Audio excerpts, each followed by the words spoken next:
Sound వాళ్ళకి వినిపిస్తుందా లేదా? సౌండ్ మా స్పేస్ బాగుంటుంది.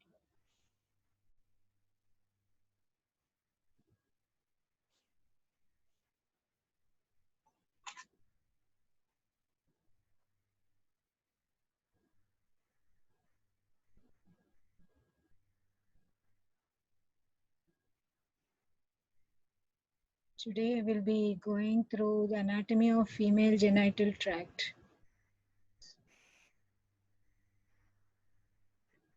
So talking about internal genital organs and external genital organs and other internal organs. Hopefully we'll be able to cover both internal, external and internal genital organs. గట్టిగా మాట్లాడాలి.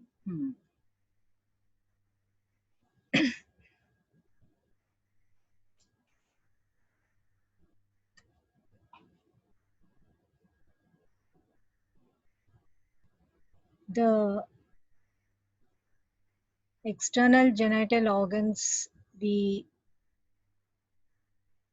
what we can see during external examination, that is the vulva and the pudendum.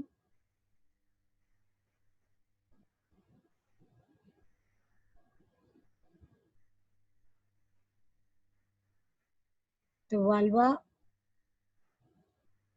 is bounded anteriorly by the mons pubis and posteriorly by the vestibule. So internal genital organs will be covering about the vagina, uterus, fallopian tubes, ovaries, and the female urethra. So now we'll be talking about the vulva, which is an ill-defined area. Actually, you can see it is bounded anteriorly by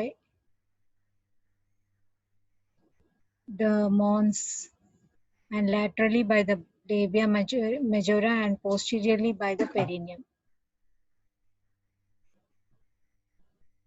which the vulva will include even the perineum.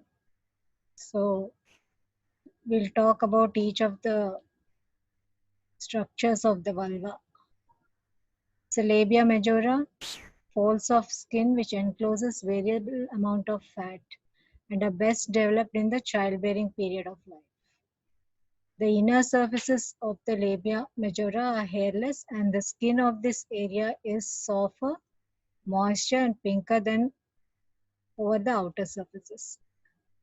So the labia majora are covered with squamous epithelium and contains sebaceous glands, wet glands and hair follicles. There are also certain specialized sweat glands called apocrine glands which produced a characteristic aroma and which forms a red tumor called hydroadenoma of the vulva. So the difference between the labia majora and minora, these are thin folds and lie on the inner aspect of the labia majora. They do not contain any sebaceous gland or hair follicles. That is the difference between the labia majora and minora. Anteriorly, they enclose the clitoris to form the prepuce on the upper surface and the frenulum on its undersurface. Posteriorly, they join to form the faucet. The faucet is a thin fold of skin identified when the labia are separated, and it is often torn during parturition. So let's talk about clitoris. It's a small cylindrical erectile body. Its size is about 2.5 centimeters. It consists of 3 parts: glans, body and 2 crura attached to the undersurface of the symphysis pubis by a suspensory ligament. There's a spelling mistake there.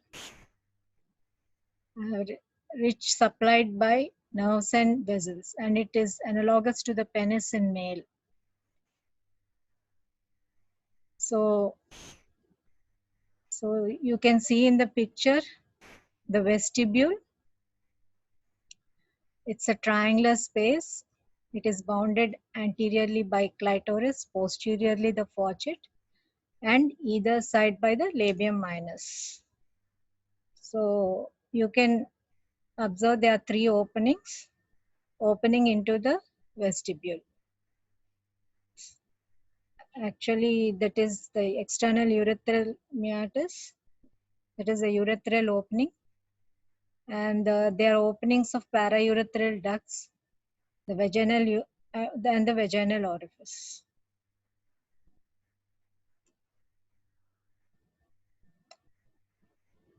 So in the previous slide, you have seen there is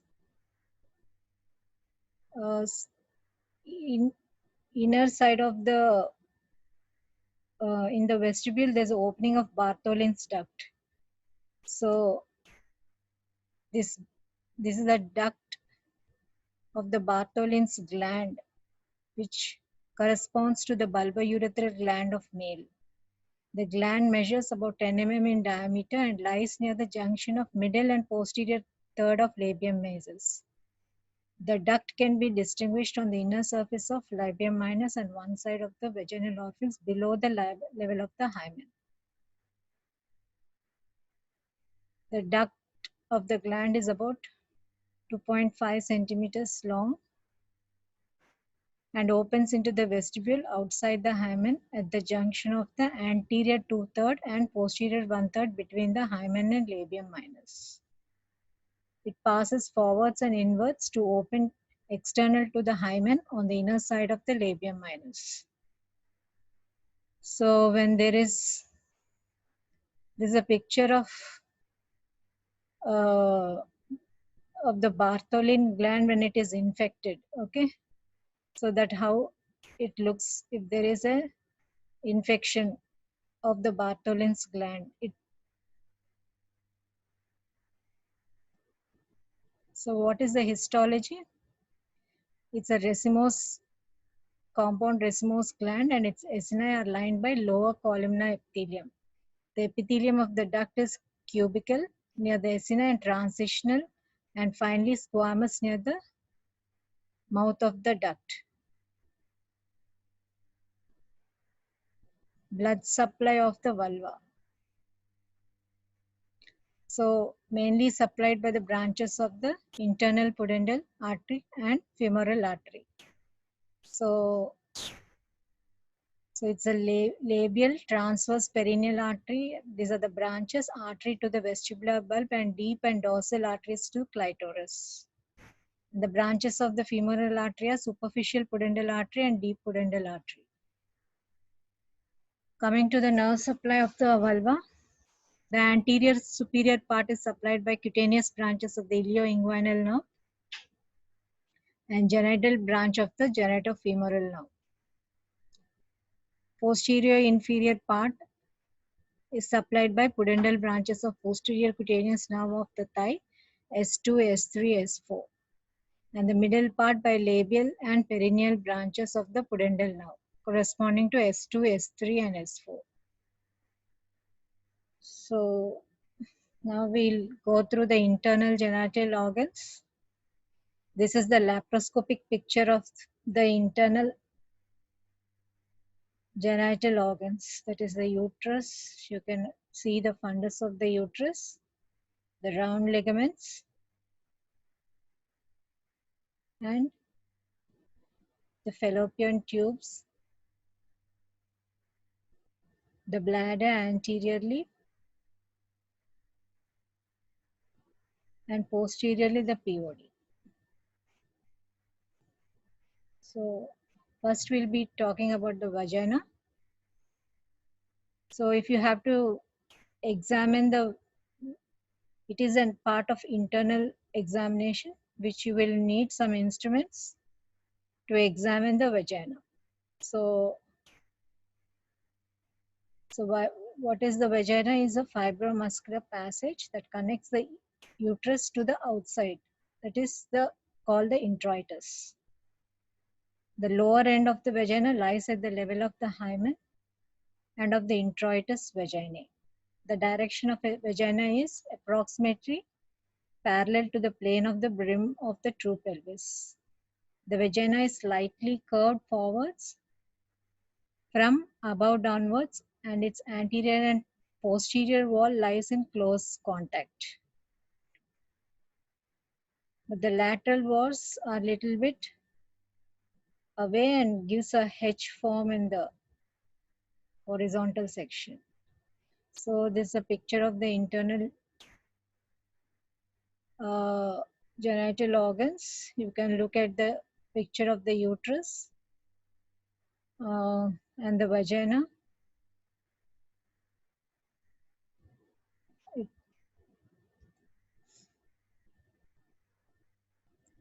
This is the vagina. It has it has an anterior wall which is 7 centimeters and posterior wall which is around 9 centimeters in length. And the anterior relations and the posterior relations can be seen in the picture. The vaginal portion of the cervix projects into its upper end and leads to the formation of, so actually the cervix projects into the anterior, pierces the anterior vaginal wall. So that part is called the infravaginal part of the cervix. So when this cervix protrudes into the vagina, causing it to give this anterior, posterior and lateral fornices. The vagina is attached to the cervix at the higher level posteriorly. That's why the posterior wall is longer than the anterior. And the posterior fornix is the deepest of all the fornices. So some of the textbooks have given like 11.5 centimeters the posterior wall and the anterior wall is 9 centimeters. So the previous one is from the Datta textbook, which gives the posterior wall is 9 centimeters and the anterior wall 7 centimeters. So this is the picture of the anterior vaginal wall, which has 3 sulcus, sulci, the submeatal sulcus. The third one, you can see it's then the transvaginal sulcus, 35 mm above the submeatal sulcus.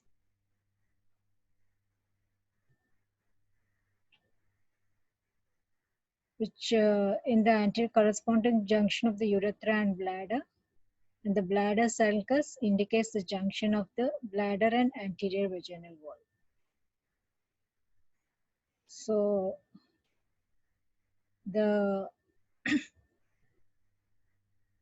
relationship of the anterior relations of the vagina in its upper half of the vagina is related to the bladder in the region of the trigone. And in the lower half, the vagina is closely related to the urethra and the paraurethral glands. Posterior relation, the lower third of the vagina is related to the perineal body. And the middle third is to the ampulla of the rectum and the upper third to the anterior wall of the POD. The lateral relations, upper one third, pelvic cellular tissue, base of the broad ligament in which ureter and uterine artery lie 2 centimeters from the lateral fornix. And the middle third, laterally it is related to the levator ani, and lower third, the bulbocavernosus muscle, vestibular bulbs, and the Bartholin's gland. So this is the lateral section showing the uterus, its relation to the ureter and the uterine artery. So coming to the histology, the vaginal mucosa is lined by non-keratinized squamous epithelium, which consists of basal layer of cuboidal cells, a middle layer of prickle cells, and superficial layer of cornified cells. To be noted, vagina is devoid of any glands. So how does the vaginal secretion come from? It is the mucus discharge from the cervix and partly from the transudation through the vaginal epithelium. The pH is 4.5 during the reproductive period, and it is 7 before puberty and after menopause. And mostly the pH is dependent on the estrogen. So you can look at the picture of the epithelium, the submucous layer and the muscular layer, and external fibrous layer, endopelvic layer. So this is how the vaginal epithelium, depending on the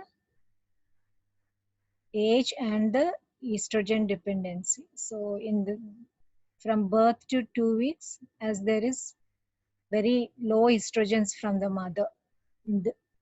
So it is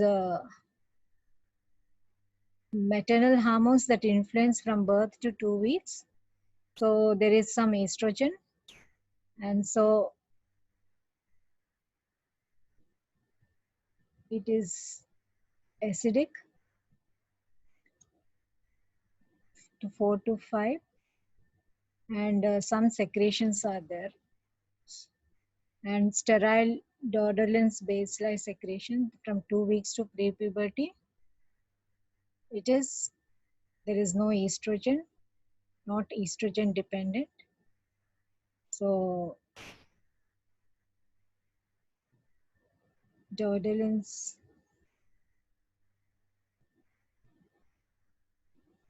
baseline. Then pre-puberty appears alkaline, acidic. There is discharge occurs, and in the reproductive period there is much more estrogen, so the pH becomes acidic.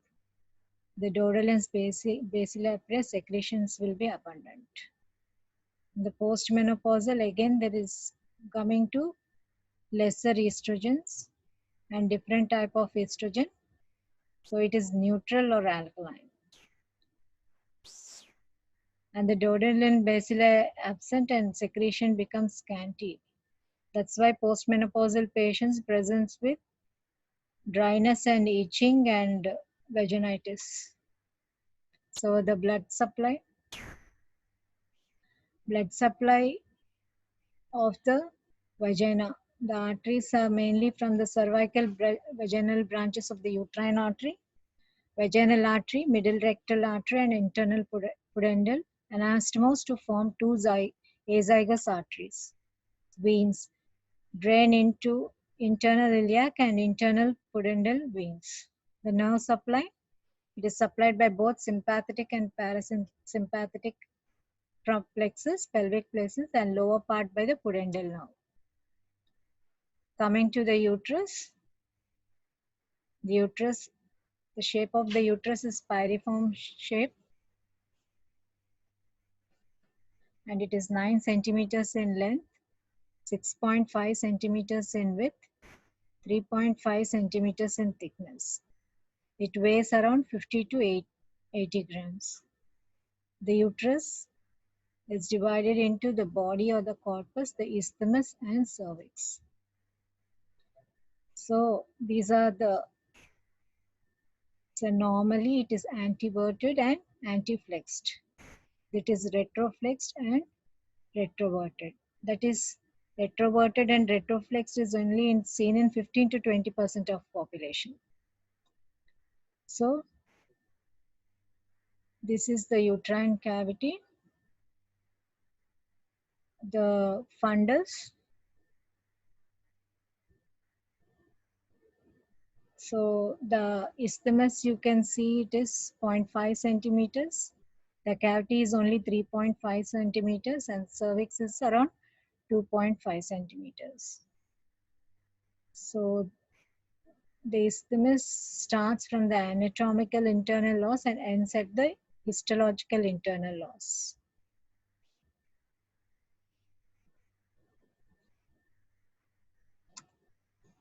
Relations. Anteriorly, the uterus is relative from above utrovesical pouch and below by the base of the bladder. And below it is separated with a loose areolar tissue. Okay, that separates the bladder from the anterior. Posteriorly, it is related to the anterior wall of the pouch of Douglas. So laterally, it is the broad ligament and McEnroth's ligament and uterine artery and ureter. At the base of the broad ligament, it is around one near the McEnroth ligaments. It's 1.5 centimeters from the uterine, away from the uterine artery and ureter. You can note down the layers of the uterus. That is the endometrium, the myometrium, and the perimetrium.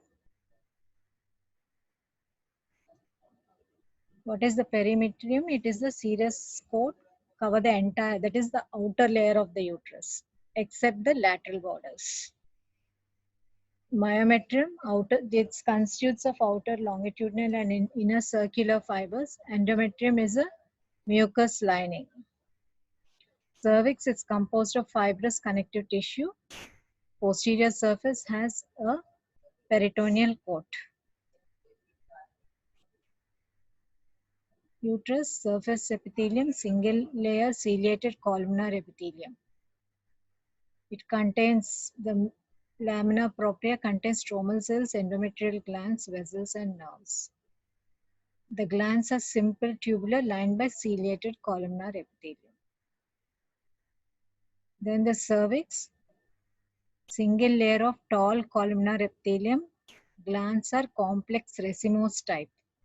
The portio vaginalis with a stratified squamous epithelium up to external os, then change to columnar epithelium. So that part where the transition occurs, it's called the transformation zone.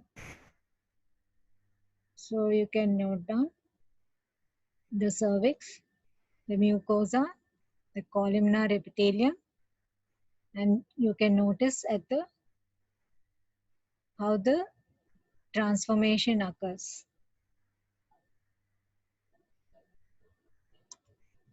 Transitional zone is very important. That's why we are discussing the transitional zone. It is 1 to 10 mm with variable, it has a variable histology, endocervical stroma and glands covered by squamous epithelium, and the estrogen affects the transition zone.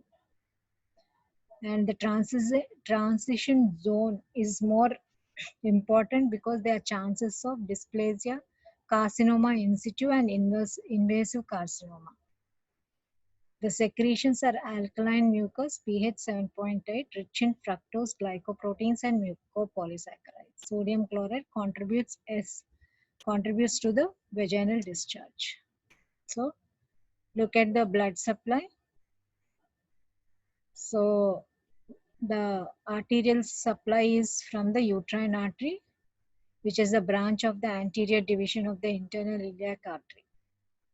Other sources are the ovarian artery and the vaginal artery.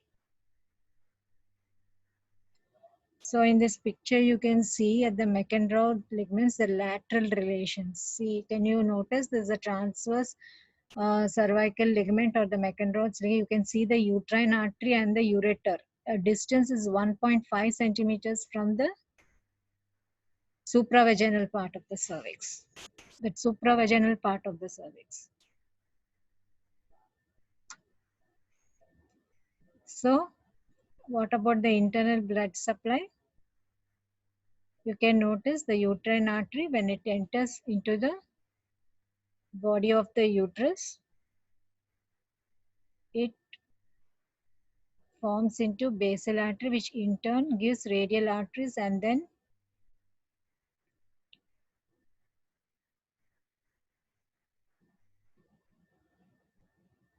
you can see the arcuate artery branches uterine artery, then the arcuate artery, which gives radial arteries, and then the basal arteries, and then the spiral arteries.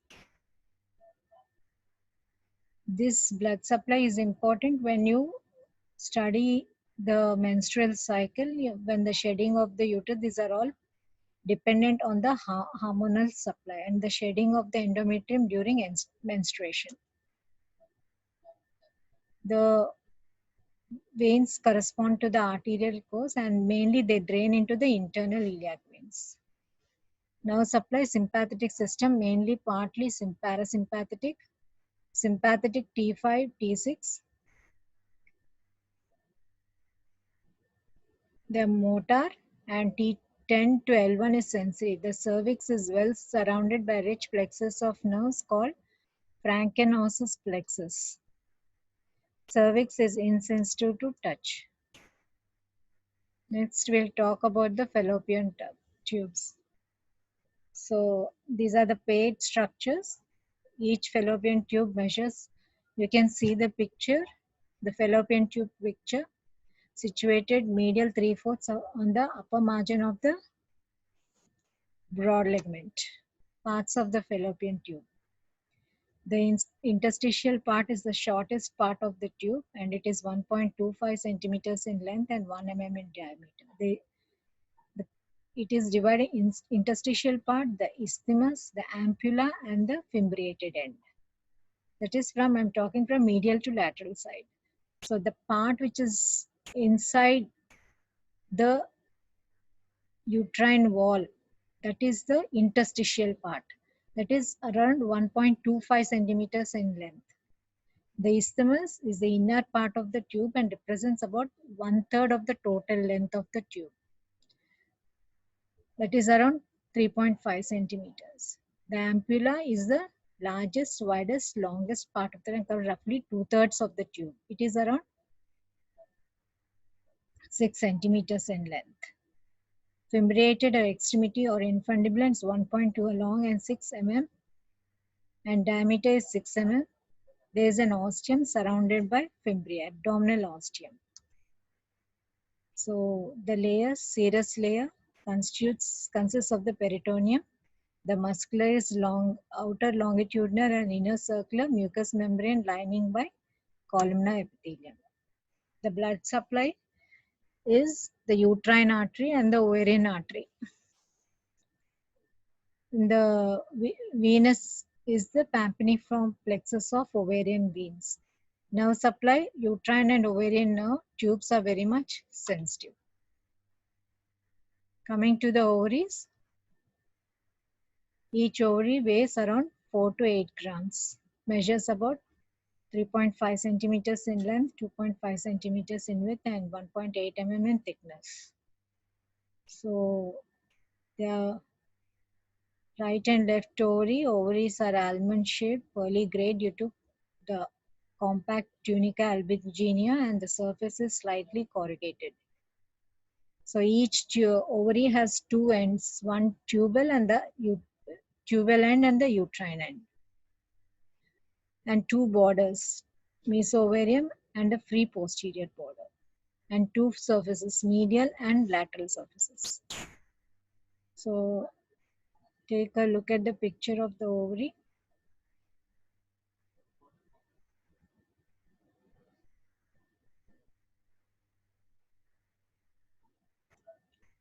So the attachments. The ovary is attached to the posterior layer of the broad ligament by mesoovarium, to the lateral pelvic wall by the infundibulopelvic ligament, and the uterus by ovarian ligament.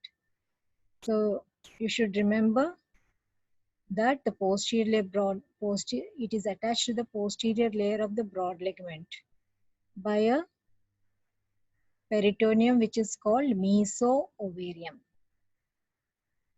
and to the lateral pelvic wall by a ligament called infundibulopelvic ligament, and the uterus by ovarian ligament.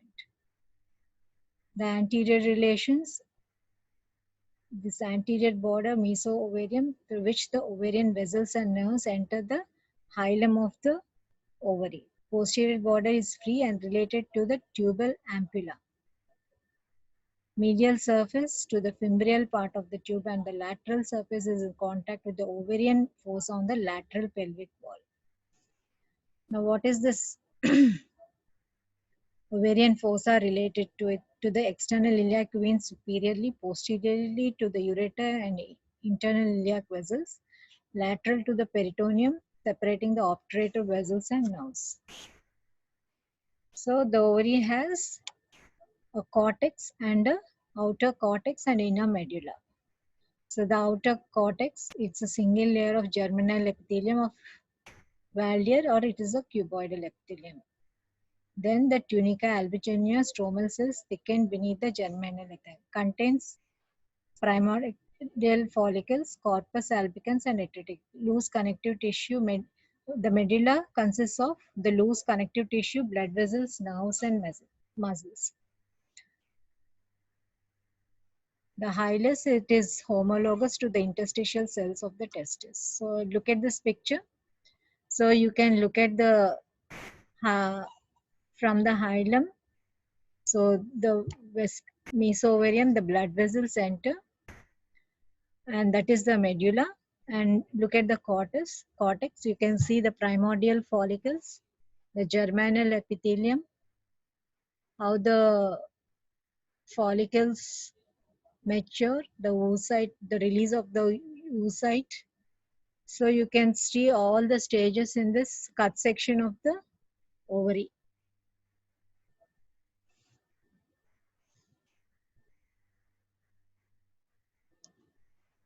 So blood supplies are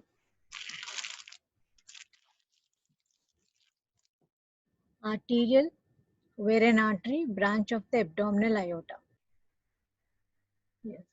Venous drainage through the pampiniform plexus into the inferior vena cava, and right side. Here the venous drainage is have to be very specifically noted, because here the right side drains into the inferior vena cava and the left side into the left renal vein. The right side, it drains into the inferior vena cava, and the left side into the left renal vein on the left side.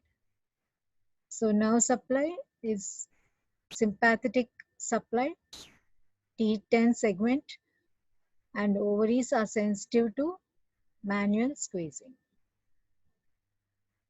Now coming to the urethra, the female urethra. The female urethra measures 3.5 centimeters in length and 0.5 to 6 mm in diameter. It passes downwards and forwards from the base of the bladder behind the symphysis pubis to end in the external meatus. The external urethral opening lies 2.5 centimeters below the clitoris. Opens between the clitoris and the vaginal opening in the vestibule.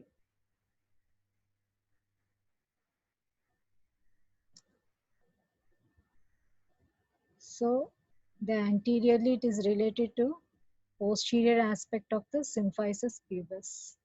The upper two-thirds is separated by loose areolar tissue, and the lower one-third is attached to each side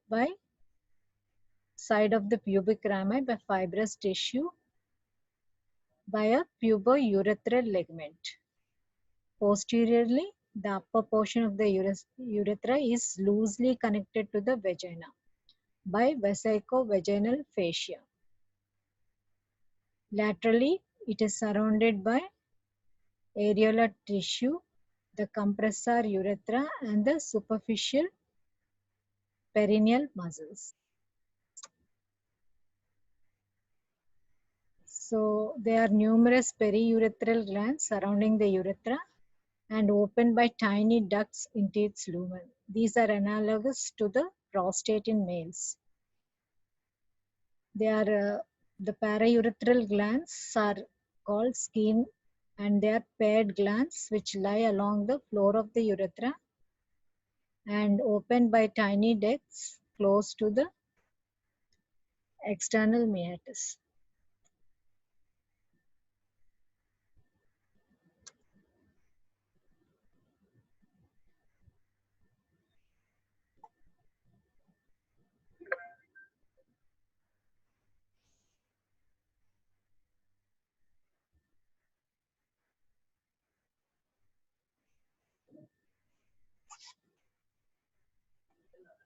అవలేదు, ఏదో అయింది. Screen sharing has stopped అనొచ్చు. యాక్చువల్గా నేను previous పిక్చర్కి వెళ్దాం, ఇది ఇలా ఉంచండి. ఇది ఉంచాలా? ఉంచండి, ఎందుకంటే నాకు స్లైడ్ ఒక సెలెక్ట్ చేయాలి. అలా కాదు, ఇది కావాలి.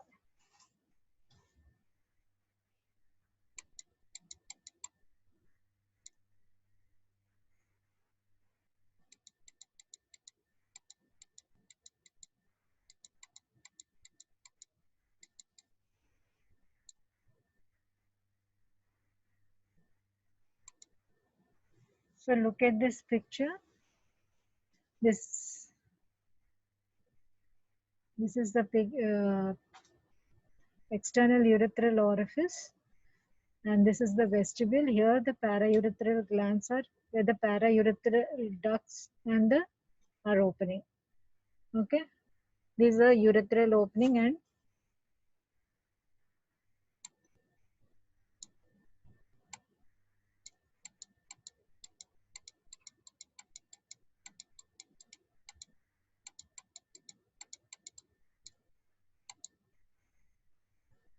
the external urethral meatus.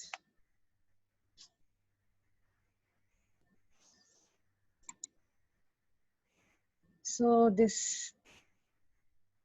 it has two external urethral sphincter and internal urethral sphincter. It is a cut section of the bladder. You can notice the peritoneum, the ureter, the opening of the ureter. This is the bladder neck, the ureter external, and this is the urogenital diaphragm. This is the this is the external urethral sphincter, and this is here it is the internal urethral sphincter.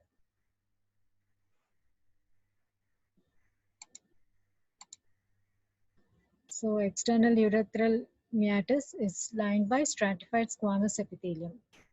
The mucous membrane is transitional epithelium and submucous coat is vascular. The muscle coat, involuntary muscles arranged in crisscross spirals. The blood supply, proximal part by inferior vesical branch, distal part by the internal pudendal artery, and the veins that drain into the vesical plexus into the internal pudendal veins. Nerve supply is by the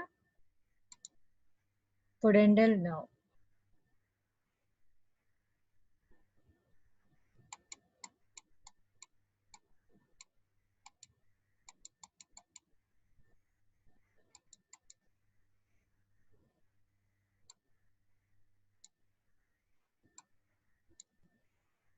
So next class will be talking about the other internal organs, the urinary bladder, pelvic ureter, rectum and anal canal. Thank you. Hope you are all at home. Stay home and stay safe.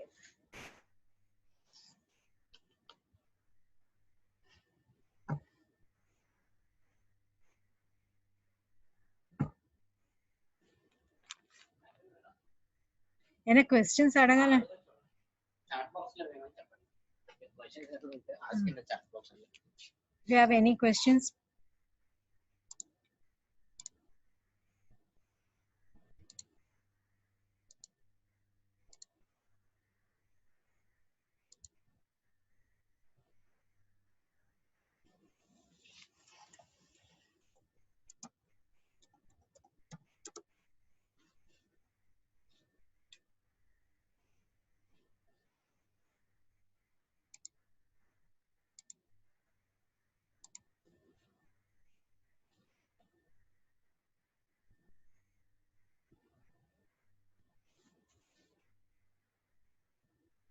మీ ముగ్గురు immune to corona virus. మీ ముగ్గురు immune to corona virus. Hello చెప్పమ్మా. చెప్పమ్మా. ఒక OP వచ్చింది madam. Hmm. 2 months ఎమనోరియా, Hmm. ఇంకా unmarried madam. Hmm. అది abdomen pain తో వచ్చింది మేడం. యూపీటీ పంపించమ్మా.